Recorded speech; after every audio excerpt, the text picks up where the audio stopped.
Mom and Dad, are you ready? Today's word is stupendous. You need some encouragement. Stupendous marriage encouragement. You need some inspiration. It's like, Wonder Twins power activate. Form of a squirrel. Why was one of them always like a rodent? The other one was an ice something. I never understood that. Sorry, that's a random superhero reference.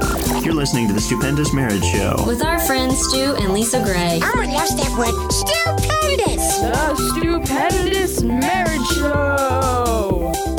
Hey there, welcome to Stupendous Marriage Show. I'm Stu Gray. Hey, I'm Lisa Gray. This is a show where we answer your questions about marriage, whatever they might be. You send them to us on air at stupendousmarriage.com.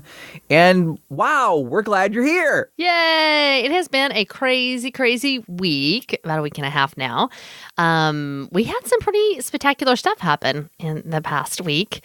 You want to tell it? You want me to tell it? You were telling them. Okay, just job. making sure. Keep going. Thanks. Fabulous. So last week, we were contacted by the New York Post. Okay, wait. Before that, let's talk about what happened right before we were contacted by the New York Post. Do you want to go through that? So I thought you wanted me to tell the story. Sorry, I didn't mean to jump right in. Go ahead. No, you tell the pre-story now. Okay, we were yelling at each other, and we were like, why? How are we ever going to record a show? And there was yelling and slamming of doors and all sorts of things. Maybe it wasn't that bad, but that's what it felt like. And, I took a shower. I'm like, and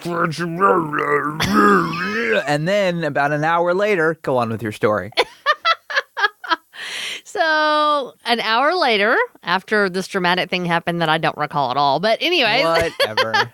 Not in that way. Mm-hmm. But anyways, you got an email and you were like, is this legit? This is weird. And the New York Post lady had emailed you. I think you told me that you thought it was originally spam. Like you just didn't even believe it. Because you get those kind of emails all the time where people don't are... necessarily know if it's true or not. My Indian cousins, brothers, nephews, whatever, needs $1 million. Right. I mean, that was kind of on that level with me. That's kind of where I thought that was what it was. Right. And so then you checked to see her name and she actually was legit. So you came to me and you're like, hey, I just got this email from this person at the New York Post. I thought it was weird and not legit. And then I looked into it and it looks like it's legit. And I'm like, oh my gosh, find out what she's wanting. And so she emailed you back. And said we're going to be part of an article that she's writing about relationships and marriage podcasters. And what?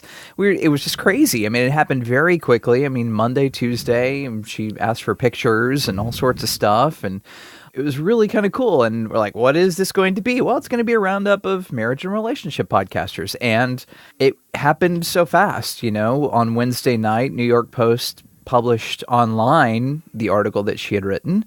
And then Thursday, it came out in their newspaper proper. And it was really neat. I mean, the way she presented the couples in her article, people who've had troubles in their marriage, and then they've turned to podcasting to encourage and help other people.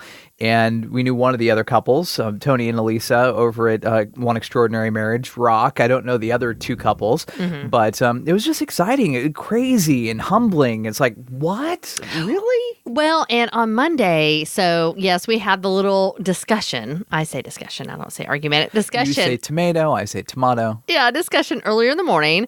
We find this out. Then I started feeling bad and I got really sick Monday night, like fever and throwing up and all that icky stuff. And she emails us back. So you had sent her, we have some professional pictures that we had done recently and you'd sent her those. And then she was like, hey, I would love to get a picture of you guys in the studio.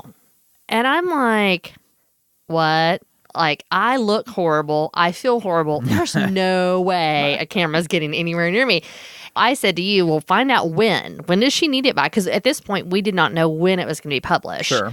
And she said, I just need it on Tuesday by 12, which is Eastern time, and we're on Central time. And I'm like, okay. And I just said, all right, just let me sleep tonight. I will feel well enough tomorrow. So sure enough, on Tuesday morning, I did not feel 100% better at all, but my fever had broke and I wasn't throwing up anymore. And so I got my face on, I got my makeup on and did my hair a little bit and we set up the shot and we sent her the shot. And now I looked at it on my computer because I do photography. And so I looked at it on my computer, but I did not look close enough because after we sent it to her and then she ended up using that picture, I noticed like the desk was dirty and all these wires ringing around. And I'm like, oh my gosh. But now I will always remember that picture as the one where like I'm sick as a dog. Yeah. Yeah. No, we don't have the perfect studio. That is true. This is a makeshift studio room in a spare bedroom. And, we do with what we got, right? Yeah. We got to do with what we got. It was cool. I had several people say to me, but, it's real. Yeah, We're not in a professional studio. I actually like the studio, but it is a room in our house. And we have just really dedicated this to your voiceover business. And then now the marriage podcast. And so it's being real, which kind of fits with who we are as a show. So the God piece in it is just funny, like how we were just at each other's throat, and then something happens that's totally left field, something that we hadn't even thought about, something that was never even on our radar or consideration or anything like that. And I saw a friend of mine, Bill Todd, in the store literally walking around, and I said hello to him the other day, and he said, "Oh, congratulations on the New York Post." And I was like, yeah, it's just crazy because we just started the podcast back not too long ago after a big pause, right? And I said to him, yeah, we started again back in July after about 2.5 years. And of course I was, I stopped because we were burned out and angry. And it's like, man, just not going anywhere. And then he's like, oh, yeah, and then this happens out of the blue. Isn't that funny how God works? And it's like, you know, when you're trying, it doesn't happen. But when you're not trying, God shows up. It's like, maybe that's how it's supposed to work. I don't know. Yeah, and we'll put a link to the article from the New York Post in our show notes. And again, we just want to do a shout out to them and say thank you so much. It was very humbling and very appreciative that we were included in the article.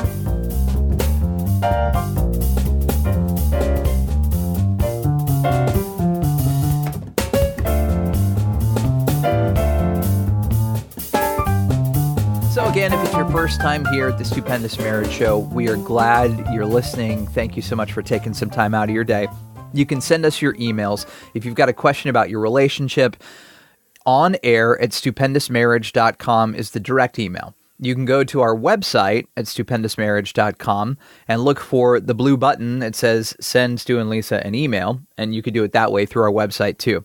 Here is the email for today. Here's something I've never heard talked about from a Christian pro-marriage perspective. The old saying is, behind every great man is a great woman, or some variation of that. The feminist movement and modern culture would have us believe this is no longer true.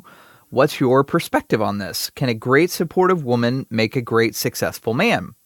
What are the attributes of that great woman? Thanks for your thoughts. Really enjoy your show. That's an interesting email. It is. An interesting question. In our culture, isn't it? Yes, it is. So you're a strong woman. Yes. Boy, where do you go with that? Would you consider yourself a feminist? I don't know if we've ever had that conversation. Do you consider yourself feminist leaning? I mean, you're a woman. Obviously, you have feminist tendency because you're a feminine lady. But do you consider yourself like raw woman?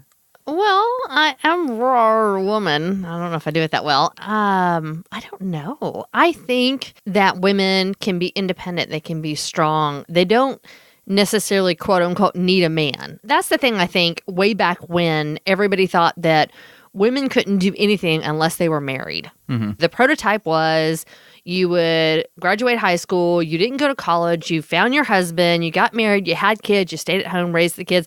The husband always worked, provided for you. You know, that was the lifestyle for many years. And so as women came up and had to go in the workplace oftentimes when the wars happened and then when people financially, needed the second income, I think a lot of people then said that they were no longer needed the man. Mm-hmm. But the thing is, in the Bible, there were lots of women who were independent women who ran businesses, who did things. And Jesus talked to those women and he interacted with those women. And so I'm one of those women. Like I'm one of those women who I'm very thankful to have a husband. I'm very thankful to be married. But at the end of the day, like, I'm complete in Jesus. Like, I don't need you to complete me, like that goofy line in that movie says. You don't complete me. I see it as you enhance me. You are kind of like the icing on the cake. And I'm very fortunate that I have a husband who I can support. But I feel like you support me as much as I support you. And so that question of does a good woman make a good man? Yes, but I think a good man can make a good woman. I think it's a dance that we do. I think it takes two people to make a great marriage. I don't think it's one pushing the other out there either way, male to female or female to male. I was just thinking about my unique perspective on this. I graduated from a women's college.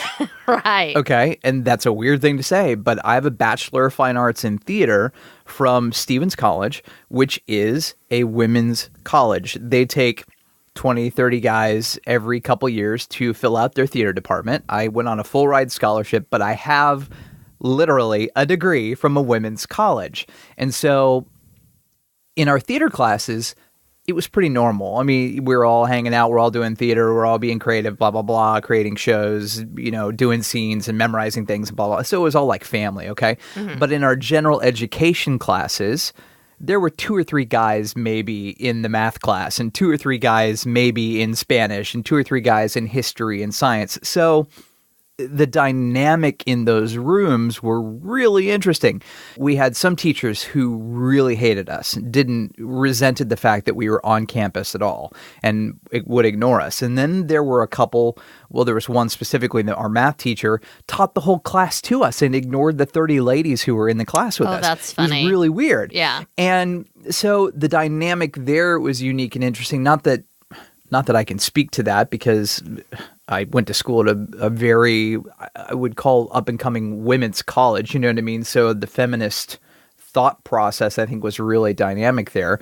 But at the time, I wasn't walking with God. I wasn't thinking about any of that. And I think my thought patterns I've tried to get my thought patterns more aligned with what the Bible says. And that is, we're made unique and different as husband and wife, and then we come together and complement each other, and then God sees us as one, even though we're completely two different beings and we have our own thoughts and our own selves and our own makeup, and we're uniquely gifted and created to do things independently. When we come together, it's like, Wonder Twins power activate, form of a squirrel. Why was one of them always like a rodent? The other one was an ice something. I never understood that. Sorry, that's a random superhero reference. But it really is coming together, and the talents and gifts that we both can move us in a positive direction. Yeah. In the Bible, it says that woman was created to be the man's helpmate, right? But it doesn't mean that meant the man was supposed to dominate over her. It didn't mean that he was then in charge of her like he was in charge of all the animals. You know what I mean? And so I think that helpmate relationship really goes both ways. And there's different seasons of life. And there's times that I know people where like the husband's in medical college and the wife is working full time and doing everything and handling the kids while the husband's going and getting the degree to be able to doctor. And then when he gets the degree and starts practicing, she's able to back off and do more things at the house. And I've seen those exact roles reversed where the wife is the doctor and the husband stays at home with the kids. And there's nothing wrong with that. It has to be what God's design is for your marriage. And as long as you're together and as long as you're backing each other up in whatever capacity that means, I think that's what makes a great man, a great woman, and a great marriage is when you have each other's back, no matter what your scenario is in life. I've heard different teachings on that word, that phrase, ezer kenegdo or ezer kenegdo, which is the helpmate word, the helpmeet word. And you hear various things, but it doesn't necessarily mean his helper. I read something from a guy named Roy H. Williams saying it means opposite and facing. Azer was also a word for power, so an opposite power or an opposite facing power. So there's strength in the man and there's strength in the woman, someone who faces him and they can stand together and they can stand opposite each other. So it's like they're facing each other and they're strong and they can face away from each other and protect one another. So not necessarily someone supporting him, not helping him out, but an equal and opposite strength. You know what I mean? That they're both strong. And I saw this t-shirt the other day. I don't know who was wearing it.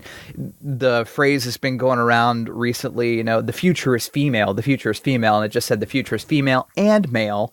Awesome. And I'm like, that's kind of cool. I appreciated that. I was like, oh, that's interesting. Yeah. Well, and this past Saturday, you sent out your weekly emails where you share some links to some interesting articles. And there were several in that email this past Saturday that really connected with me. But one in particular was on Marriage Today. And the guy was talking about the fact that is the man really the head of the household? And that was so interesting to me.